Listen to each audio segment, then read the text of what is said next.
Monday, August 18th was a day set apart. David never knew what would be required of him that day, except in his heart was prepared to give himself selflessly. I asked myself, what if we had been in the same position? What would you have done? Would you have displayed the same selfless courage and determination that David Bailey showed that day? You and I may never be put into that situation or one like it. But today we stand in memorial of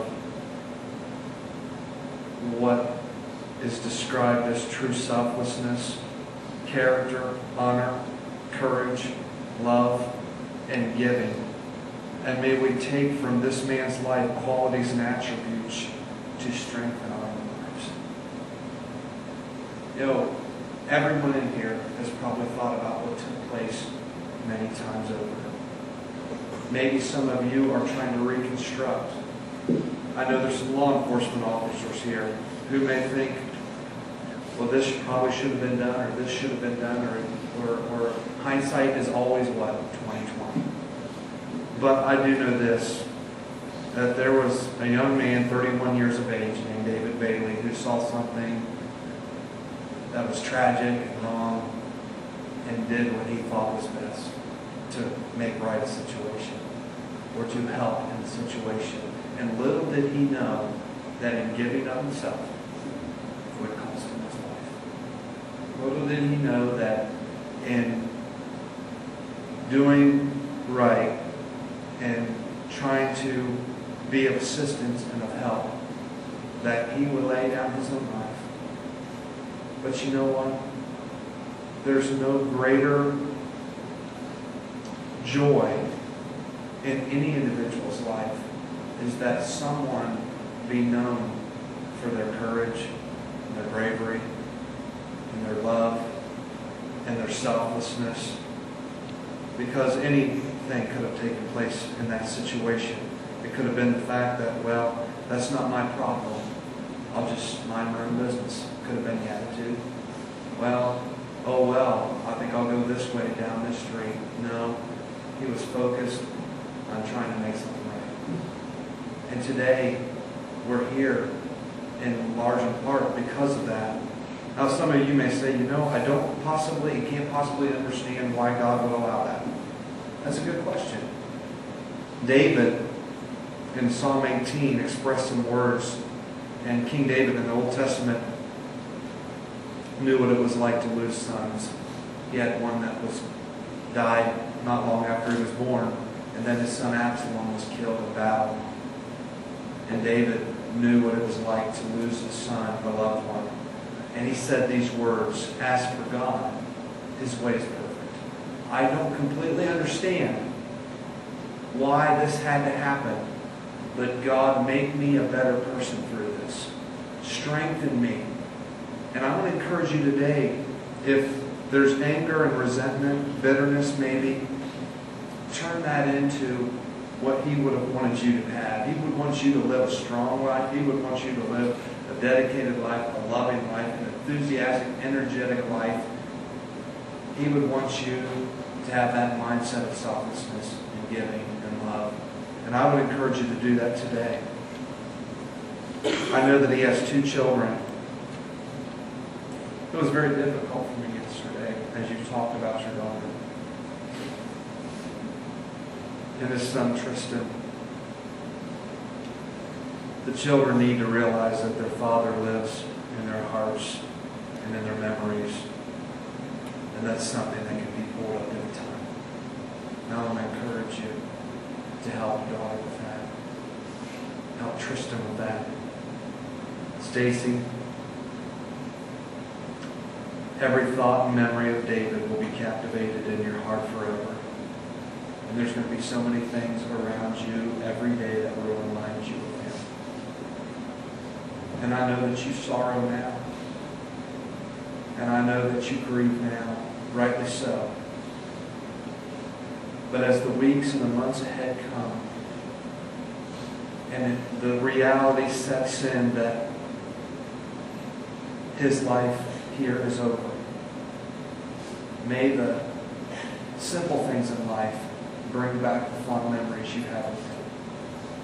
Changes in the weather. Maybe the way that you guys decorated the house.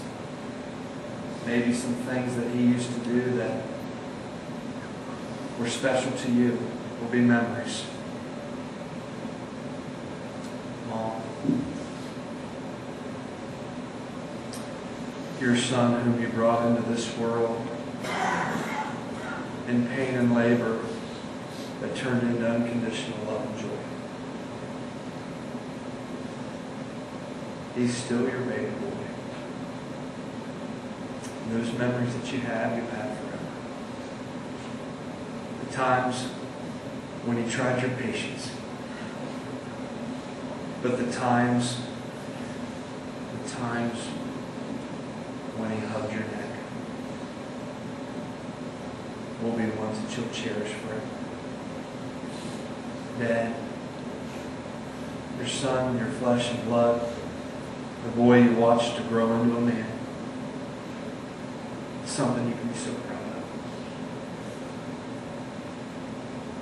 I know oftentimes as parents, no parent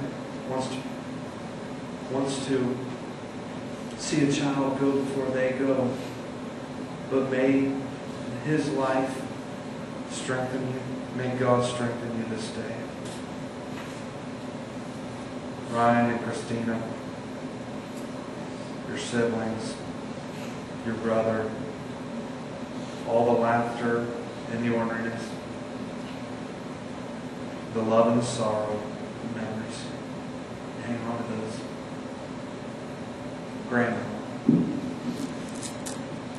I have really enjoyed talking with you before the service. You're 94. 94. And Grandpa, the legacy that you have, the memories that you have, will be with you forever. The times that you enjoy, and maybe the times that you remember spoiling it, or maybe getting upset if he was going to get punished. Whatever. Those are memories that you'll have forever. And then we have all the friends, the relatives. The good times and bad times. Fun times and the not so fun times. You each have something unique. A memory or two, or three, or four, that you can take with you the rest of your life. You can tell your children about David Michael Bailey. Let me encourage you with some scripture this morning, if I could. Psalm 23. The Bible says this: The Lord is my shepherd, I shall not want. He maketh me to lie down in green pastures. He leadeth me beside the still waters. He restoreth my soul. He leadeth me in the paths of righteousness for his name's sake. Yea, though I walk through the valley of the shadow of death, I will fear no evil, for thou art with me. Thy rod and thy staff, they comfort me. Thou preparest a table before me in the presence of mine enemies. Thou anointest my head with oil. My cup runneth over. Surely goodness and mercy shall follow me all the days of my life, and I will dwell in the house of the Lord forever. David is likening God to be a shepherd, and we as sheep. And if anybody knows a sheep, sheep aren't very smart. And they need a lot of care, a lot of people to look at them. I remember my neighbor had a bunch of sheep in a barn, and he would stand by the barn and he would yell at those sheep every day. And sure enough, here they'd come. And I said, why in the world do you scream at those sheep every day? And he said, because they're dumb. They'll stand out there in that corner and they'll never come back to the barn unless I call for them. I said, you're kidding. He said, no. He said, they get lost. They get lost in an acre of field. You know. And we're likened to sheep. We are. That God is our shepherd. The idea that we'll never want. He'll take care of us and meet our needs. He'll walk us through the good times. He'll walk us through the bad times.